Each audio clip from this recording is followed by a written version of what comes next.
இங்கே விளையாட்டுங்கிறது வீட்டாளுங்க அவங்களுக்குள்ள விளையாட்டு ஃபீட்பேக் வந்து அன்பாக இருக்கு, ரொம்ப ஆழமாக இருந்தது.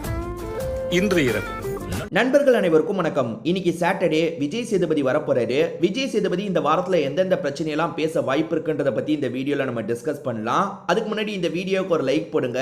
லைக் போட்டிங்கன்னா ஐப்னு ஒரு ஆப்ஷன் வரும், அதுவும் பண்ணுங்க.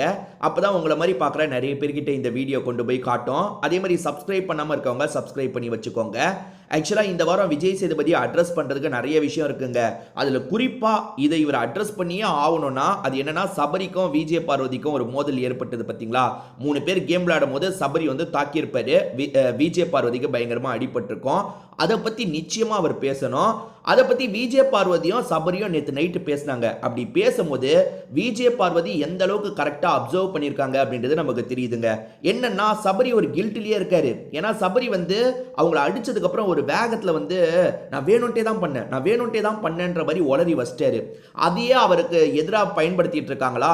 என்னடா எல்லாருமே திரும்ப திரும்ப அந்த இன்சிடென்ட்டே சொல்லிட்டு இருக்காங்க, அந்த இன்சிடென்ட் அப்படியே விட்டுருவாங்கன்னு நினைச்சா இப்போ 5 நாளாக சொல்லிட்டு இருக்காங்களே. அப்போ விஜய் சேதுபதி கேட்பாரு, நம்ம என்ன பதில் சொல்றது, நம்ம வேணும்ட்டே வேற தள்ளணும் அப்படின்றதெல்லாம் அவரோட மைண்டுக்குள்ள ஓடிட்டு இருக்கு. அதை நினச்சி தான் சபரி கடைசி ஒரு 3-4 நாளாக பாருங்க எப்படி இருக்காரு பாருங்க, அப்படியே எதுவுமே பேசாம அமைதியாவே இருக்காரு. அதுக்கு முக்கியமான காரணமே இதுதான். அதே மாதிரி விஜய் பார்வதி அவங்க அம்மா கிட்ட பேசுற மாதிரி கேமரால பேசிட்டு இருக்காங்க. அம்மா இந்த மாதிரி கண் அடிபட்டுச்சுமா, இது நினைச்சு நீ ஃபீல் பண்ணாதமா அப்படின்ற மாதிரிலாம் பேசிட்டு இருக்காங்க. சபரி அப்ப கரெக்டா நடுவில் வந்துருவாரு. நான் வேணும்ட்டே பண்ணல, அப்படி பண்ணல, இப்படி பண்ணலன்னு கதெல்லாம் விட்டுருப்பாரு. பட் அவர் வேணும்ட்டே தான் பண்ணாரு. அது விஜய் பார்வதி சொல்றதை கேளுங்க. கரெக்டா நம்ம என்ன நினைக்கிறோமோ அதை விஜய் பார்வதி புரிஞ்சுக்கிட்டு அவர்கிட்ட பேசுறாங்க. ஏன்னா அவர் வந்து திரும்ப திரும்ப நான் வேணும்ட்டே பண்ண நினைக்கிறியா, நான் வேணும்ட்டே பண்ண நினைக்கிறியான்னு ஒரு பிட்டை போடுறாரு.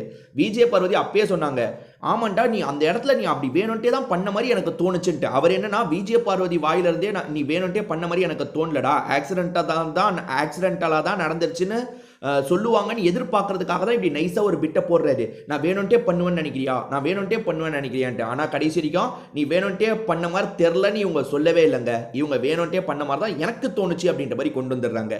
நேற்று நைட்டு பேசும்போது சில விஷயங்களை சொல்றாங்க. அது என்னன்னா, நீ முதல்ல வந்து நான் பாட்டில் எடுக்க வரும்போது முட்டியை வச்சு தூக்குனல, என் கண்ணில் அடிபட்டதில்ல, இப்போ 5 நாளைக்கு மேலே இந்த கண் வலியால் நான் கஷ்டப்படுறேன்.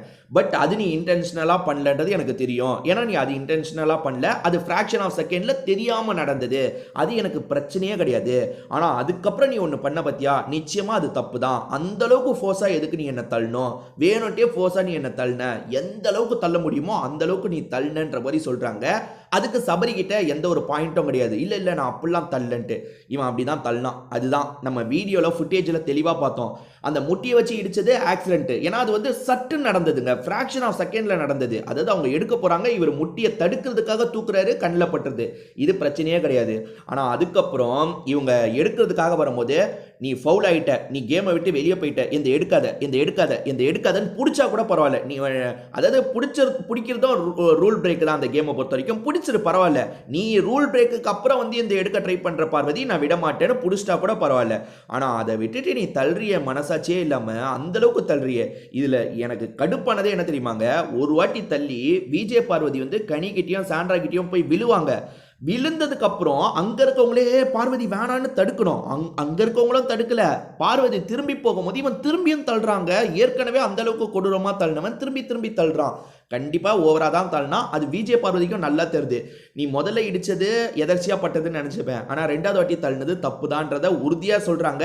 இது பெரிய விஷயம் வேற. ஏன்னா பாருங்க, கண்ணு ஒரு வாரத்துக்கு மேல கண்ணு இப்படிதான் இருக்கு. அப்ப விஜய் சேதுபதி இதை பத்தி கண்டிப்பா பேசுவாரு. விஜய் சேதுபதி கண்டிப்பா இந்த விஷயத்துல சபரி மேல தான் தப்புன்னு சொல்லுவாரு. ஆனா ரெட் கார்டு வரைக்கும் போகுமான்றது எனக்கு நம்பிக்கை கிடையாது. ஆனா கண்டிப்பாரு இந்த மாதிரி நீங்க கேமை ஃபோர்ஸா விளையாடாதீங்கன்ட்டு. அப்படிதான் நான் நினைக்கிறேன். இதை பத்தி நீங்க என்ன நினைக்கிறீங்கன்ற உங்களோட கருத்தையும் கமெண்ட்ல சொல்லுங்க, நான் பார்க்குறேன்.